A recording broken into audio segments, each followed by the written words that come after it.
पहला, वो सदैव परहित में ही रत होता है, स्वसुख वांछा उसमें नहीं होती, उसका मन और इंद्रियां उसके अधीन होती। जिसका मन अधीन नहीं है वो महाठग है। ये हम महापुरुषों के वचन बोल रहे हैं। जिसका मन अधीन नहीं है वो महाठग है। दैवी संपत्ति को चुरा करके आसुरी संपत्ति को प्रकट करना इस मन रूपी महाठग का प्रभाव है। जिसका मन अधीन नहीं है वो आसुरी संपत्ति वाला है।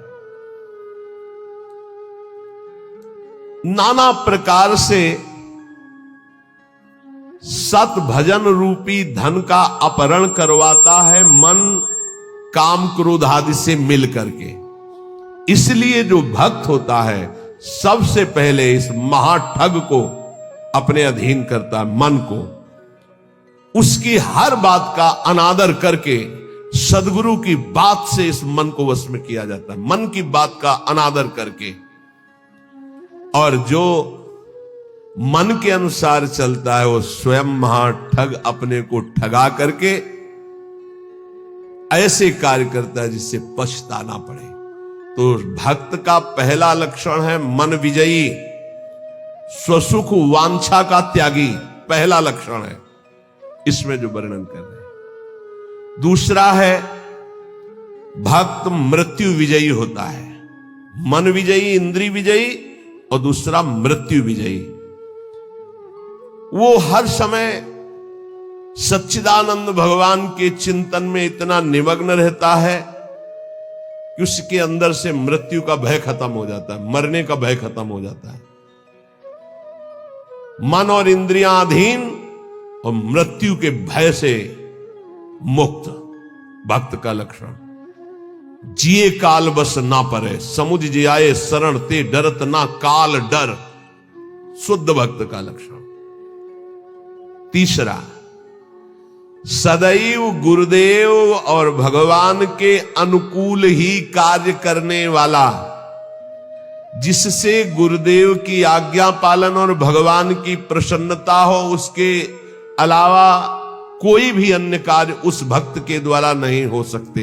अर्थात तस्मात् शास्त्रम प्रमाणम ते कार्याकार्यो व्यवस्थित हो। उसके आचरण साधुता के अनुकूल, गुरु के अनुकूल, शास्त्र के अनुकूल, भगवान के अनुकूल।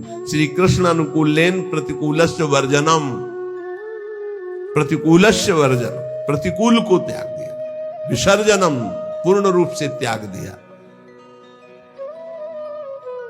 पहला है मन और इंद्रियों को वश में करने वाला।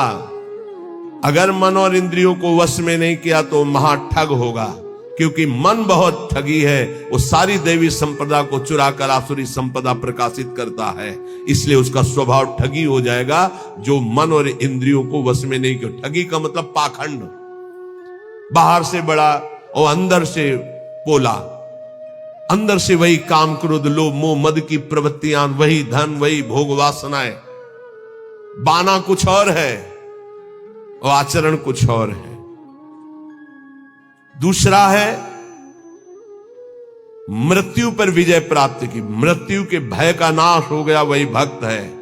पहला लक्षण शरणागति में आता है निर्भय, मृत्यु का भी भय खत्म हो गया है। तो जो साधक है वो चल रहा है, लेकिन वो मृत्यु से थोड़ी डरता है, वो तो चल रहा है प्रभु की तरफ। और जो प्रभु का भक्त हो चुका है उसके अंदर मृत्यु का भय कैसे होगा। तीसरा, भूल न दे कुमारक पाऊं, गुरु और इष्ट के प्रतिकूल आचरण बन ही नहीं सकता भक्त के द्वारा। वो सदैव गुरुदेव की आज्ञा और इष्ट देव की प्रसन्नता पर ध्यान रखकर कार्य करता है। चौथा, सदैव देखता रहता है कि मेरे गुरुदेव, मेरे इष्ट देव मुझे देख रहे हैं। मैं जो भी आचरण कर रहा हूं मेरे गुरुदेव देख रहे हैं, मेरे इष्ट देव देख रहे हैं। एक शिष्य बनने के लिए दो लोग गए, गुरु ने दोनों को तरबूजे दिए, कहा एक तुम जाओ ऐसी जगह से अमनिया करो जहां कोई देख ना रहा हो, ऐसी जगह जाके काटो जहां कोई देख ना रहा हो। एक आए थोड़ी देर में काट के, बैठ गया। बोले उसको भी आ जाने दो। शाम तक घुमा, लौट के ऐसे ही पूरा रख दिया, जिससे अमनिया किए हुए बैठे थे उनसे पूछा कि तुम बहुत जल्दी आ गए मनिया करके, कहां? बोले प्रभु एक ऐसे एकांत स्थल में गया, आसपास देखा कोई नहीं था, चिड़िया भी नहीं थी, वहां से काट के ले आए। अच्छा आप क्यों नहीं शाम तक घूमते रहे? बोले प्रभु मुझे कोई ऐसा स्थान नहीं दिखाई दिया जहां आप न हो। आपने कहा था कोई न हो, तो मुझे कोई ऐसा स्थान नहीं दिखाई दिया, क्योंकि अखंड मंडलाकारम व्याप्तम इन चराचरम, आप चर अचर में व्याप्त मेरे गुरुदेव हैं, मेरे गुरुदेव देख रहे हैं, इसलिए आपने कहा था कोई न देख रहा हो। तो प्रभु हर समय आप मुझे दिखाई दे रहे थे, इसलिए मैंने कहा। जो काट लिए थे उनसे कहा कि तुम तरबूज पाओ और निकल लो, तुम्हारी दीक्षा नहीं होगी। और जो नहीं काटे थे उनसे कहा तुम दीक्षा के अधिकारी हो।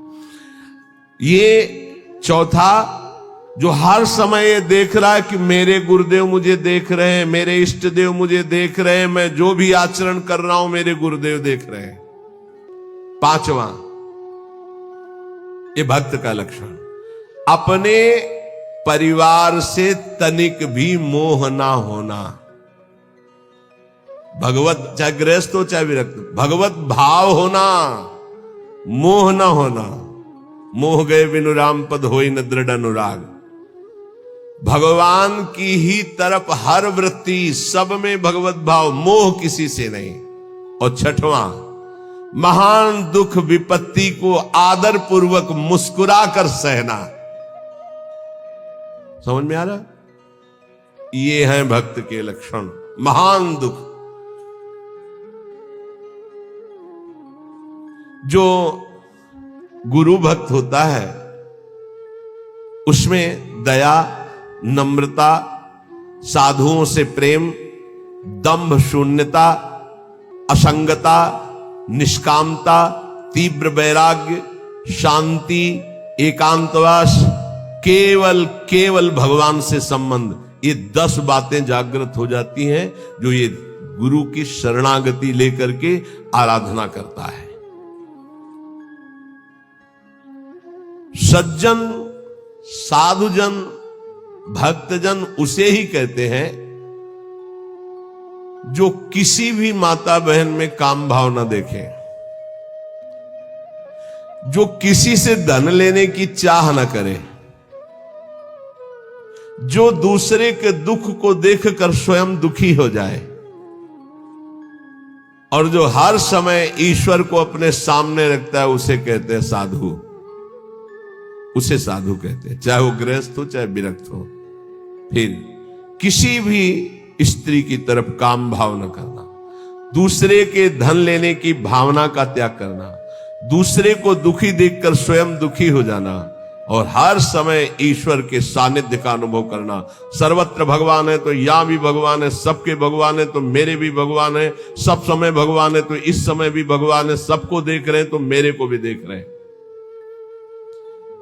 श्री भगवान का अखंड स्मरण,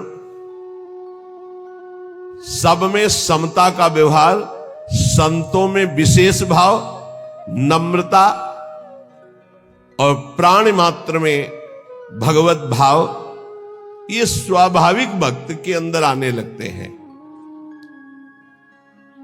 जो विषयों का संग्रह, भोगों का चिंतन, दूसरे शरीरों का आकर्षण भोग वासना से, और रुपया पैसा की प्रियता, वो महामूर्ख है, वो भगवान का भक्त नहीं हो सकता। महामूर्ख इसलिए कि मूर्ख उसे कहते हैं जो कबाड़ बटोरता है, बुद्धिमान उसे कहते हैं जो कीमती वस्तु लेता है।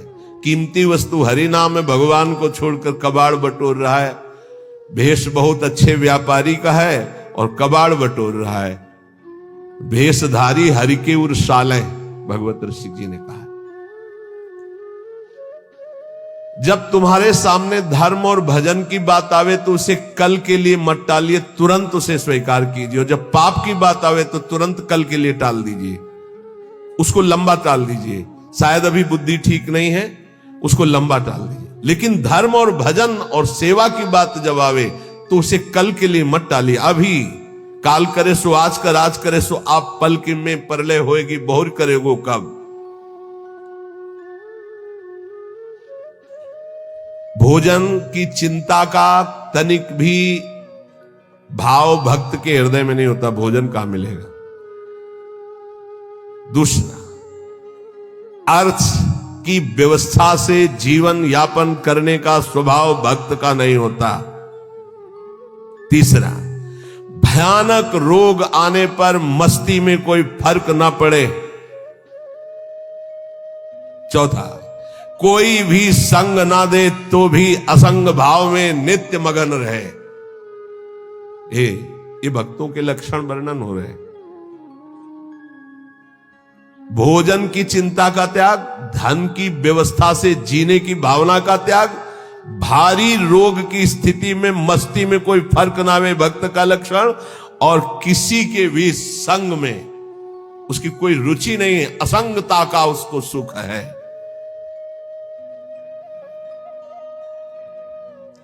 जब हम नए नए संत वेश में थे तो श्री स्वामी ओंकारानंद सरस्वती जी महाराज नजफगढ़, बहुत बड़े महापुरुष थे, उनके दर्शन करने गए तो उन्होंने कहा, अच्छा बेटा संत बन गए हो।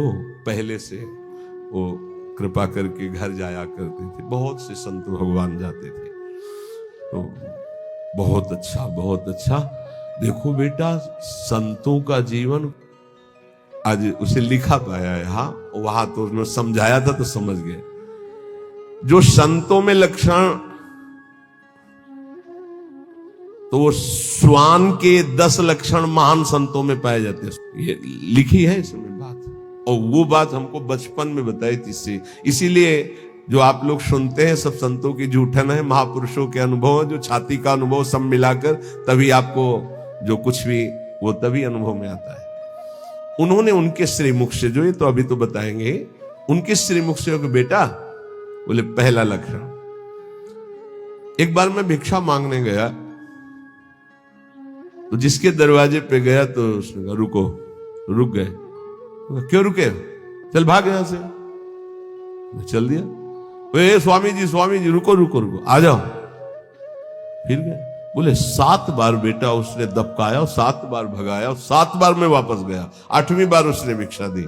ठीक बोले कुत्ते का ऐसा ही स्वभाव होता है, ऐसे करके रोटी डालो, डंडा मारो, फिर चलो, फिर कुछ करो, फिर आ जाएगा। उसको माना अपमान का किंचन मात्र ध्यान नहीं रहता। ऐसे ही महान संतों का स्वभाव होता है। एक स्वभाव कि आप ऐसे करो, फिर तो एक बार देखेगा, फिर लौट के आएगा, फिर आप डंडा हुआ, फिर दबका दो, फिर वो जय बार करोगे तय बार वापस। उसे माना अपमान का बोध नहीं होता। श्वान के ये 10 लक्षण महान संतों में पाए जाते हैं। वो अपनी भूख मिटाने के लिए माना अपमान का ध्यान नहीं करता भिक्षान्न के द्वारा। इसमें केवल इतना संकेत विस्तृत से उन्होंने बताया था। दूसरा, बोले बेटा जब बंदर सर्प को पकड़ लेता है, तो तुमने देखा नहीं होगा, मैंने देखा, ऐसे वो फण पकड़ता है, पेड़ में ऐसे रगड़ता, फिर कान में लगाता है, अगर वो सूंघ हुआ जरा सा फिर रगड़ता है उसको। बोले उसके मरने पर भी 100 बार रगड़ता है उसको। बोले मैंने देखा। बोले दूसरा लक्षण संत का है कि वो अपने मन को ऐसे रगड़े जैसे बंदर सांप को रगड़ के मारता, मारने के बाद भी 100 बार रगड़ता है। मरे हुए मन में ही भगवदानंद की उत्पत्ति होती है। पुराने संतों के जो वचन है वो बहुत गूढ़ होते हैं, उनका अर्थ पूरे जीवन भर निकलता रहता है। मन को जिसने मार लिया वही महात्मा, मन को जिसने चेला बना लिया वही जगत गुरु, मन को जिसने परमात्मा स्वरूप कर लिया वही जीवन मुक्त महापुरुष हो गया। सारा खेल इस मन के ऊपर है। तो कह रहे पहला कि भूख मिटाने के लिए माना अपमान का बोध न रखना, जो भी बताया। दूसरा, जैसे श्वान का कोई पर्सनल घर नहीं होता है, पर्सनल घर दरवाजे पे भी पड़ा रहता है। अच्छा, जहां मिला वहां पा लिया और दरवाजे पे पड़ा है। बोले जो भगवदानुरागी विरक्त होते हैं उनका निज ग्रह नहीं होता, वो भगवत ग्रह में वास करते हैं। भगवान जहां वास दे दिए, या भगवान के मंदिर या भगवान के धामों में, या फिर घर के अंदर नहीं वास करेंगे। ध्यान रखना, हमने देखा है कि बहुत से बड़े बड़े महात्मा जन आए, कभी घर में वास करने की बात नहीं। बाहर खपरेला था, उसके नीचे, या स्कूल सामने था वहां, या किसी देवालय में, कभी घर में शयन करने की नहीं। वही जो हमारे महात्माओं की रहनी, उसी को भूला जाता है, इसलिए धोखा खा जाया जाता है। विरक्त होकर गृहस्थों की सैया पर शयन करोगे, अपने आप को संभाल पाओगे? सवाल ही नहीं उठता है। दूसरा बताया कि जैसे श्वान जमीन में शयन करता है, भूमि शयन वलकल वसन, ऐसे महापुरुषों का होता है। जैसे भगवान रखे वैसे जीवन यापन करते हैं, अपनापन कहीं नहीं है प्रभु के सिवा। तीसरा, भक्तों की निद्रा कैसी होती है? श्वान निद्रा तथैव च, बिल्कुल तस्मा शास्त्रम प्रमाणम, श्वान निद्रा एकदम सावधान, ऐसी निद्रा, सदा सजग निद्रा में वो रहता है भक्त, सावधानी से। उसका ऐसा सोना नहीं होता कि कुछ कुंभकर्ण के अंश वाली नींद वाले होते हैं। कुंभकर्ण कैसी जगह है जानते? उसके पेट में बड़े बड़े भाले ऐसे सब, हाथी की चिघाड़ कान में। जब भूख लगी, भोजन की खुशबू गई, तब कुछ असर आया उसको कि तो ऐसे ही जब 11-12 बजे भूख का, तब भले नींद खुले, नहीं तो ऐसे ऐसे महापुरुष हैं कि निद्रा समाधि स्थिति 10-10 बजे तक सोते हैं। हमें लगता है कि अगर परसेंट जोड़ा जाए तो 80% ऐसे सोते हैं। 20% होंगे पूरे देश में जो जगते होंगे 4 बजे 3 बजे और अपनी साधना भजन में, नहीं तो प्राय ऐसे 2 बजे तक मस्ती की और फिर सो गए, 11 बजे तक सो रहे, और भगवान सूर्य उनकी आयु श्री कीर्ति यह सबका अपहरण कर रहे हैं, उनको पता नहीं। भक्ति की निद्रा श्वान निद्रा तथैव च। और इसके बाद कब वो दरवाजे से चला गया पता नहीं चला। ऐसे सच्चे संतों को देखा है अपने, रात्रि में कब वो बिस्तर लेकर के निकल गए पता नहीं चला। प्रायः सुबह जब उनको ओम नमो नारायण करने के लिए गए तो तख्ते खाली मिला है। कभी ये बता के नहीं कि मैं जा रहा हूं, कभी नहीं। कहां जा रहा हूं, कभी नहीं। आए और गए, जब उनको जाना उठे चल दिए, जिसे श्वान कब चला गया, क्योंकि उनका कहीं आसक्ति नहीं, कहीं अपनापन नहीं। 5वां, केवल अपने इष्ट देव का ही भरोसा रखना, अन्य का कहीं किंचन मात्र आश्रय न होना। जैसे श्वान भगवदीय भिक्षा से जीवित रहता है, भगवदीश। अब किसी के मन में है डाल दिया, खा ले, नहीं मिला तो पूरा दिन भूखा रह सकता है, रहते। स्वाद बुद्धि का त्याग करके तिरस्कार पूर्वक मिली हुई भिक्षा भगवदानंद को प्रकट करती है। कौन ऐसी भिक्षा पाना चाहेगा? वही जिसको भगवान चाहिए।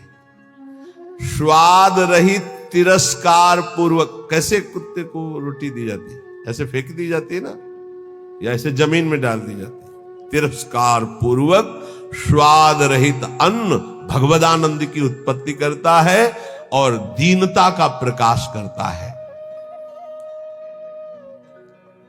अगर कोई अपमानित करे और बार बार अपमानित करे तो भी उसके हृदय में उसके प्रति द्वेष ना होने पावे, ये श्वान वृत्ति से लिया गया। जब अवगुणी लोग तपस्वियों को, साधुओं को निंदा या अपमान या पिटाई करते हैं तो उनकी ओर पलट कर रोष भरी दृष्टि से कभी ना देखना। बहुत मारा तो रोते हुए चल दिया, बस लौट कर नहीं देखा। जैसे ये लक्षण संतों में पाए, और ये हमने स्पष्ट देखा। आपको ये तो लक्षण आज बता रहे हैं, तो कई बार बताया कि रास में हरगोविंद स्वामी के पांडाल में, यही होगला के आगे बना हुआ है, संयोग वशात हम भी पीछे खड़े दर्शन कर, तो दिगंबर भगवदाकार स्वरूप रास ऐसे देख रहे थे। बड़ा ही हष्ट पुष्ट एकदम, और त्वचा एकदम वो तपस्वी अलग ही दिखाई दे। पता नहीं क्या भगवान की लीला। एक पीछे से बूट पहने है, मारा एक लात ऐसे, वो आगे बस रास बिहारी को नेत्रों से ऐसे किया, मुड़ गए। 5-7 बार उसने दौड़ दौड़ के लात मारी, महाराज पीछे मुड़ के नहीं देखे। बलिहार है किस कोट, अब कौन जाने कि किस कोट के अवधूत महापुरुष है, क्या अपना सर्वनाश कर डाला उसने। वो लौट करके नहीं देखे कि कौन मार रहा है, क्यों मार रहा है। और एक और खास वृत्ति श्वान में, वो ऐसे नहीं चलता, वो सदैव ऐसे चलता। बोले जो भक्त होता है उसकी ग्रीवा झुकी होगी और नेत्र केवल उतने ही दर्शन करेंगे जितने में पैर पड़ना है। ऐसे नहीं चलता, ऐसे चलता है। ये सारे लक्षण उसमें आ जाते हैं। आदि श्री गुरुदेव शरण दृढ़ करि विश्वास संभारे, ता पीछे प्रतीति नाम श्री धाम मनोहर धारे। सबसे पहले जो गुरुदेव की शरण होकर उनकी आज्ञा पर चल पड़ा, और विश्वास जो गुरुदेव ने नाम दिया, मंत्र दिया उस पर, तो गद गद बानी पुलक तन नैन नीर मन पीर, नाम रटत ऐसी दशा होत मिलत यदुबीर। जब गुरुदेव की कृपा से, जो गुरुदेव प्रदत्त नाम में बड़ी महिमा है। जो ही नाम जब गुरुदेव के अनुसार होता है, मनमानी नहीं, मनमानी आचरण नहीं, तो बोले गदगद कंठ हो जाता है, आवाज नहीं निकलती सही ढंग से, नेत्रों से अश्रु बहने लगते। जब नाम रटते हुए ऐसी दशा हो तो जान लो प्रभु के मिलने का समय आ गया है। नवधा दसधा परा रस रूपा भक्ति विचित्र, विविध भाव अनुराग सुख नामाधीन सुमित्र। गुरुजी ने जो नाम मंत्र दिया उसी से नवधा भक्ति पूर्ण हो जाएगी, दसधा प्रेम प्रकट हो जाएगी, परा सर्वत्र भगवत तत्व का बोध हो जाएगा, और रस रूपा प्रियालाल की लीला में प्रवेश हो जाएगा। उसी से सब हो जाएगा। तुम पकड़ो गुरुजी के प्रदत्त जो नाम है, मंत्र है। विविध भाव अनुराग सुख नामाधीन सुमित्र, ऐ सुंदर मित्र मेरी सलाह मान ले। गुरुदेव प्रदत्त नाम से नवधा दसधा परा रस रूपा भक्ति विचित्र और विविध भाव अनुराग सुख नामाधीन सुमित्र। जो गुरु प्रदत्त नाम है वो नवधा भक्ति पूर्ण कर देगा, वो तुम्हारे हृदय में दसधा प्रेम प्रकट कर देगा, परा तत्वबोध प्रकट कर देगा, रस रूपा लीला प्रवेश करा देगा, विविध भावों के द्वारा आराध्य देव की सेवा, ये सब नाम से प्राप्त हो जाता है। जौलो रग रग से नहीं सुधन नाम निज सार, निकषत परम प्रकाश में मधुर मोहब्बत यार। ए मित्र, जब तक तुम्हारे रोम रोम में नाम की धड़कन नहीं समा जाएगी तब तक ये मोहब्बत नहीं होगी प्रभु से, प्यार नहीं होगा प्रभु से। इसलिए रटिलो मन मन लीन सहित श्री नाम ही तोलो। सब कलम से एक भक्त ने प्रश्न किया कि दिन दूना रात चौगुना भक्ति बढ़े, ऐसा साधन बताइए। एक ही ऐसा साधन है, मन मन से, बस नाम मन मन से।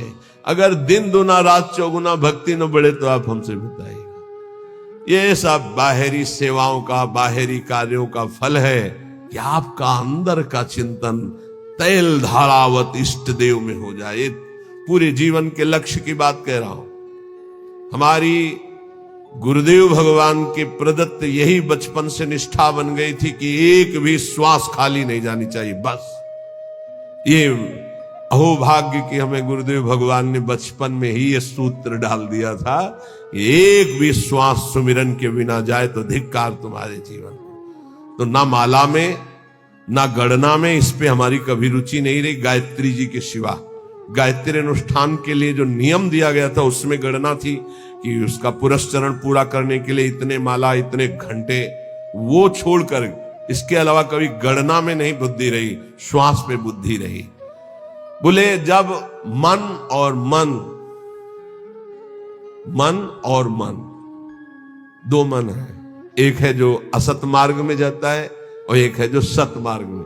वही मन जलता है कि मैंने ऐसे क्यों किया, और वही मन करवाता है।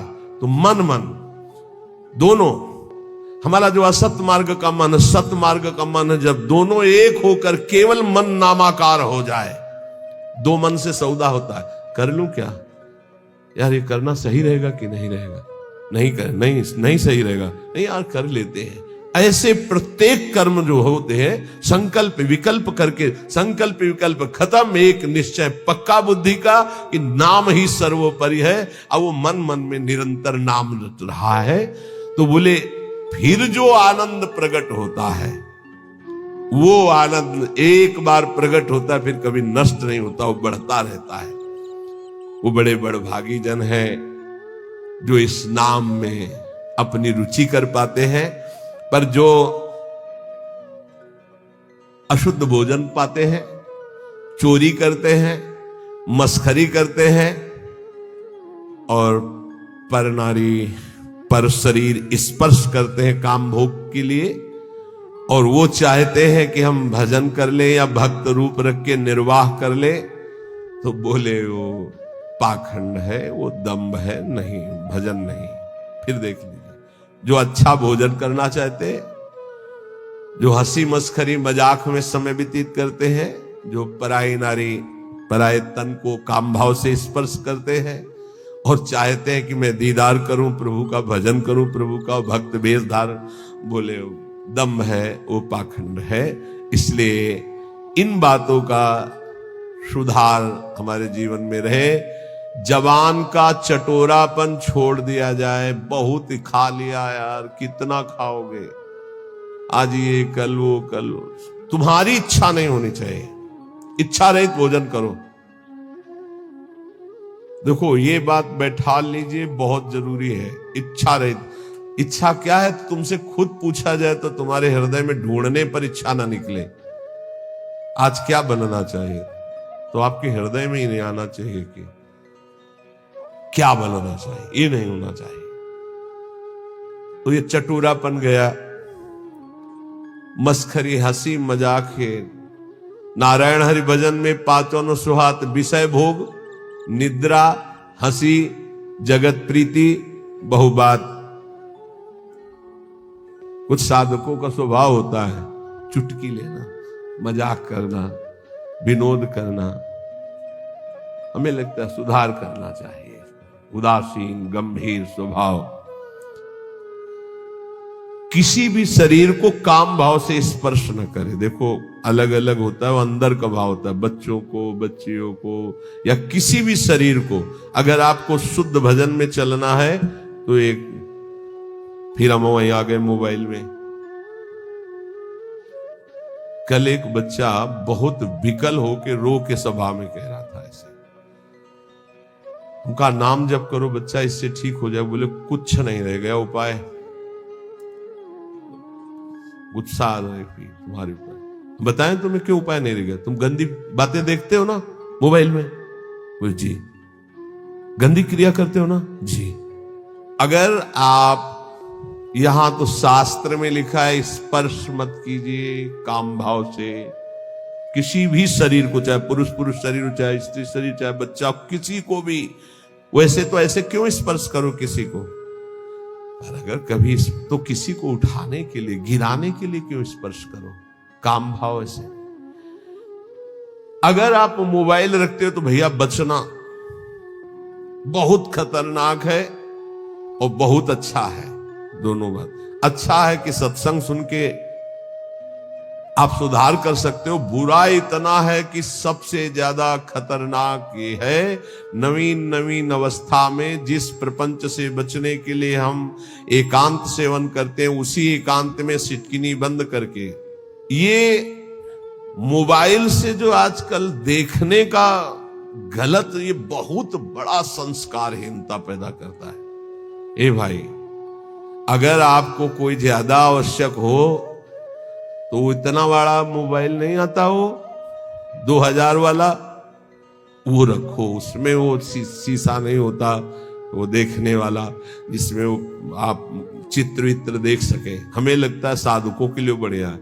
और सुनने के लिए वो ऐसे इतने इतने आते हैं गोले गोले से, उनमें ऐसे चिप लगा दो, अपना बोलते रहेंगे सत्संग। 350 घंटे का सत्संग कितना सुनोगे? 1 घंटे के सत्संग में भगवत प्राप्ति हो जाएगी अगर आचरण में उतार ले तो। उसको रखना जरूरी है। इतने इतने बड़े, अब बच्चे ज्यादा पसंद करते हैं उसको, नौजवान ज्यादा पसंद करते हैं। क्यों? थोड़ा उसमें इज्जत भी बनती है ना, वो बड़ा वाला। हमें लगता है बच्चों भाई हाथ जोड़ के प्रार्थना करते हैं, इस मोबाइल से बड़ा सद्गुण भी है और इससे बड़ा दुर्गुण, और ये दुर्गुण आ गया तो ब्रह्मा भी नहीं बचा सकते, क्योंकि रचा ही उन्होंने कलयुग में इसीलिए कि जल्दी कलयुग में भगवत प्राप्ति हो जाती है। तो उन्होंने विचार किया, जैसे जिस समय सृष्टि रची तो सनक सनंदन सनातन सनत कुमार प्रकट होते ही बोले बेटा सृष्टि कार्य, बोले हरि शरणम, लंगोटी भी नहीं लगाई, दिगंबरे निकल पड़े। ब्रह्मा जी ने दूसरी सृष्टि प्रकट की, मरीचादि ऋषि बोले पिताजी आज्ञा कीजिए, बोले सृष्टि रचना, बोले संभव नहीं, भजन। ब्रह्मा जी ने कहा कुछ और विचार करना पड़ेगा। तब अपने बाएं अंग से सत रूपा जी और दाहिने अंग से मनु जी, वहीं से परस्पर आकर्षण स्त्री पुरुष का, फिर जो तो ये रचना ऐसी रची है शरीरों की कि भजन में रुचि ना होकर सृष्टि की तरफ हमारी रुचि जाए। तो प्रार्थना है यदि थोड़ा भी सतमार्ग में चलने की इच्छा हो तो गृहस्थ हो या विरक्त हो, नौजवान हो या बूढ़े हो, ये जो इसमें लिखी है बात, इसको बचाने के लिए बहुत जरूरी है। इतना शासन अपने ऊपर कर लो, या तो कि मोबाइल से गलत चीज नहीं देखोगे। देखो जितने लोग यहां बैठे हो, हमें लगता है नहीं देखते होगे, और अगर कोई भूल से देखता हो तो आज कसम खाओ कि कभी गंदी बात मोबाइल से नहीं देखेंगे। जिनके कान में सत्संग पड़े बाहर भी, तो मान लो कि तुम वृंदावन में बैठे हो, कसम खा रहे हो वृंदावन में कि आज से मैं मोबाइल से गंदी बात नहीं देखूंगा। हो गई बात। सब कोई जो नहीं, वैसे हमें 100% विश्वास है कि यहां जो बैठे काय को देखेंगे, लेकिन कुछ % ऐसा हो सकता है। आज से कसम है जितने यहां बैठे हैं, जो नहीं देखते हैं उनको राधे राधे प्रणाम, बढ़िया बात है, आप बहुत अच्छे हो। और जो देखते हैं, श्री जी जानती है, आज से कसम है उनको जो आज से गंदी बात देखें। जो बाहर सुने या तो सुने ना, यहीं से बंद कर देना, स्विच ऑफ कर देना अगर तुम्हारे कान में शब्द पड़े हो। अगर सुन लिया पूरा तो तुम्हें भी कसम है तुम गंदी बात नहीं देखोगे मोबाइल में, जहां तक बाहर चली जाए बात। क्योंकि बहुत हमारे नवीन पीढ़ी को नाश करने के लिए ब्रह्मा जी के द्वारा ऐसी बुद्धि दे दी गई कि ऐसा यंत्र रचा गया। और बहुत धन्यवाद है मोबाइल रचना को कि विदेश में भी बैठे हुए वृंदावन में क्या सत्संग हो रहा है वो सुन रहे हैं। तो जड़ चेतन गुण दोष में विश्व कीन करतार, संत हंस गुण गाहे पे परिहरिवार विकार। जितना भजन करो भगवान को अर्पित कर दो, भगवान की बैंक में जमा कर दो। बहुत सावधानी से एक एक मिनट कर्म करो। संसार का सब कार्य करते हुए, अहरनिश नाम जप करते हुए दूसरों के सुख का ख्याल रखो, अपने सुख का ख्याल छोड़ दो। आलस्य, प्रमाद, ये बहुत बड़े शत्रु हैं मानव जीवन के। किसी काम में आलस्य मत करो, ना करने योग्य कार्य